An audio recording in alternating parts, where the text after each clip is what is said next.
to Chicago Bears Central, your number one place for all Chicago Bears news and content. Yo, it's one of your hosts here, Stev0 Speaks, and y'all see the title, so we're gonna get straight into it. As y'all know, today is the official start of draft month. So what y'all know, what we gonna do? We're gonna start dropping our mock draft. So today, I'm gonna drop what I think we're gonna do with our four picks. Now, this is just going to be the fourth picks. I'm not going to do anything whereas we're trading up, trading back. I'm not going to do anything of that because I'll be here half an hour if I was trying to do that. So, just hypothetically speaking, if we just see through that, we're going to go through with every one first pick of our ninth pick in the first round, our third pick in 11, and our fourth pick. That's the 22nd of that round. So we're gonna go through straight in that. So first, we all know it's been the biggest story of the whole off season in terms of football, in terms of everything football. The first pick of the NFL draft with Chicago Bears has been on the clock since our last game in Green Bay. So we've been having our own things with Justin Fields. We didn't know if we was keeping him, but we was going a different direction. And we just found out over a couple weeks ago that we're going a different direction. We're going to draft a quarterback, and the consensus is with all the pro day being done, all the visits, some of the pro days where we also seen other quarterbacks. I think we all can say with the first pick of the NFL draft we are selecting, the Chicago Bears are selecting Caleb Williams for all the reasons we all know. We've been talking about for years. It's not even been months. We've been talking about this for years. So we know what he brings to the table. I'm not going to get a deep dive in it because we didn't talk about Caleb ad nauseum at this point. So if you don't know, he's a quarterback out of USC, a Trophy winner the year previous to this year.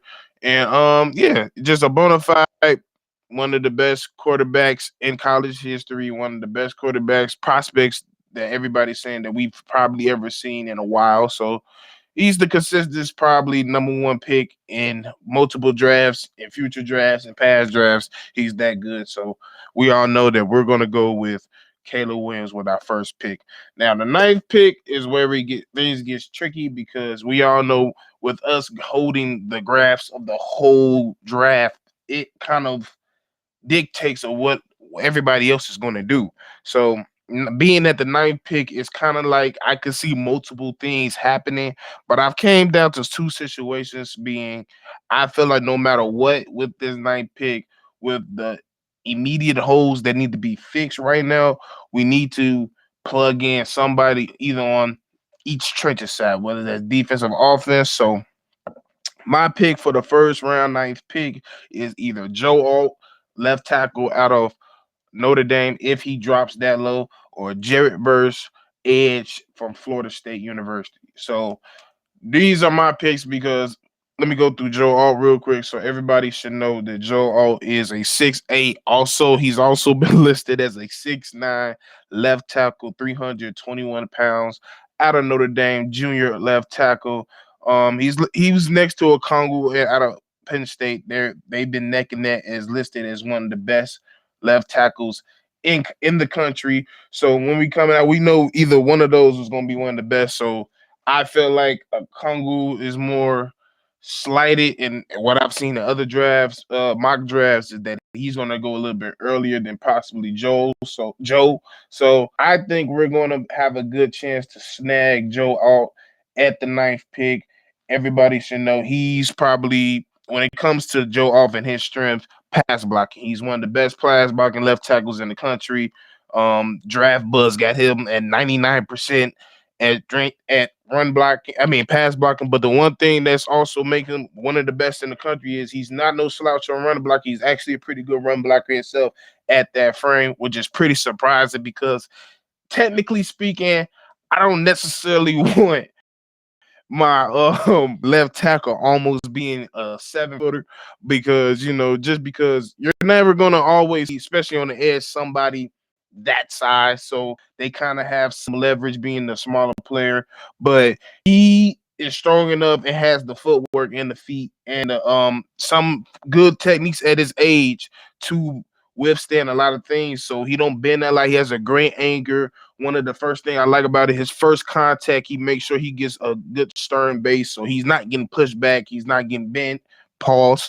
But that's what I like. So that's why I feel like Joe Alt is probably one of the options at 9. And then the other option is Jerry Burst. He's just a freak. He's a freak. He's a 6'3". I want to say, let me double check. Yeah, he's a 6'3" edge rusher, pass rusher is his forte. He's just pass, it's speed, power. That's what he is. It's not necessarily on the technical side. So I've talked about him before. Like, to me, if we draft him, yes, he's a to me he can be a day one starter, but he's still a bit of a project where like I want him to work on some of his techniques. But when it just comes to being an athlete, he's probably one going to be next to Montez Sweat on that line. He's probably going to be the best athlete next to Montez Sweat on that line, being at 6'4", 254. And that's kind of crazy because he's a little heavy on that side to be as athletic that he is. He at the combine he ran a 4.58, which is at 250 pounds, you shouldn't be running no 4.5 nothing. So my comparison to him is almost like that guy up in New York. He's kind of like a Kayvon Thibodeau type of player. So I feel like in the ninth pick, that's the guy that we should get on the other sides of the trenches if we don't decide to address the main trench on the front line. So if we look at the third pick of the draft, we have the 11th pick of the third round. So I feel like it's a lot of things you can do with this thing. You can shore up the offense. You can also, if you feel like your line still can be shored up, you can still shore that up some more. But to me, I feel like we should kind of go a little bit on the gamble side, on the offensive side, and go get a receiver for our new quarterback in Caleb Williams. And I'm down to either two players. I think we should either get Brandon Rice. Only reason I'm saying Brandon Rice, I think he's a more talented wide receiver than people give him credit for. Don't get me wrong, he's definitely not one of the greatest wide receivers in this draft class. It's a deep draft class for sure, but I mainly say go get him for continuity. You want for the one thing that's been my worried thing about Caleb. Caleb is not going to come into a system here that's anything similar to what he's seen in USC. So at least with him coming in with somebody he's throwing to and build a relationship with and a friendship outside the ball with, it's going to make him more comfortable in situations where if he's not there, he might panic or not make the right choice or not have the trust into his teammates the younger stage in the game. So I feel like you should go get Brandon Rice. Everybody know he's the son of Jerry, the legendary, one of the greatest, probably the greatest wide receiver of all time, Jerry Rice. The guy 6'3", 15 pounds. Nice side, nice athleticism, great hands. He don't drop many balls, so I get it mainly for continuity. But me personally, if I'm picking somebody, I think we should honestly go gamble with. I'm gonna go with the guy that's the speedster that we all seen break that record at the NFL Combine, the Texas wide receiver Xavier Worthy. Now, I know everybody's gonna be like, "Oh, you saw that 40 times, like speed don't mean nothing." Nah, bro. At Texas, he was out there catching the ball. Like he's a legit wide receiver. Like he's out there running legit routes. But if you look at his draft profile on some things, they say he has a pretty official certified hands. Um, he's probably his best is intermediate routes, which is perfect if he comes in at that third spot behind Keenan Allen, which is will be perfect for Caleb Williams because he can get the ball out quick. It's somebody else that's a real threat that you really cannot leave. Like I understand me bringing in Brandon for continuity, but I feel like Xavier is more of a threat. So not only since he's such a big threat, it's more dangerous for Keenan and DJ. So that's why I feel like you also need somebody to take the top off.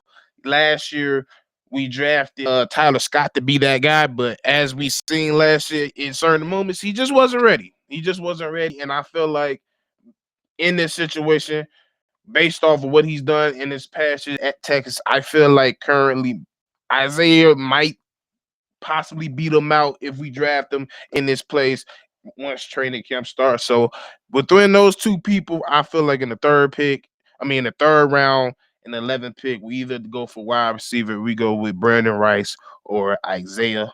I keep calling this man Isaiah. Xavier Worthy. Those are my choices at the third pick. Now, fourth pick will be considered our last pick.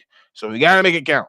We gotta make it count. So to me, I feel like we got to go address that O line again. So at the 22nd pick of the fourth round, I feel like we go get the right guard or whatever guard he just chooses. We decide to plug him in there, but he's mainly play right guard, Christian Haynes. Now, Christian Haynes is I wouldn't say he's not necessarily, I would say, a undersized guard. He ain't the biggest, but he has nice size, 6'3", I believe 325 or something of that nature. No, 317. I'm adding weight to my man's, but one thing I like about him is he plays with the tenaciousness of a guard that you need. Um, Finish plays, good run blocker. And fundamentally sound for the size that he had, which is good at the guard position. And the main reason that I'm looking to go back and revisit a guard, I know we brought in Ryan Bates and the other guy from the Rams, but I'm looking this. This is more of an assurance on Tevin because Tevin at this point is probably most talented next to Darnell White. He's our most talented online by far, but he's definitely become injury prone at this point. So this is just somebody I could see being insurance. I don't think he's better than Tevin, but he plays a similar style to a Tevin and a Nate Davis. Well, when those games where either one goes down or we need a fill in. Like we seen that last game in Green Bay. It was terrible. When one of our dudes went down, it was horrible. So this is a guy I feel like coming in, he could be a perfect backup role or for a big plug in for a case either Nate Davis or somebody like Tevin goes down. He's a big plug in piece. He can swing to each guard. He's mainly plays right guard, but he definitely has the talent to switch over to play left. So that's who I'm choosing to go with our fourth pick.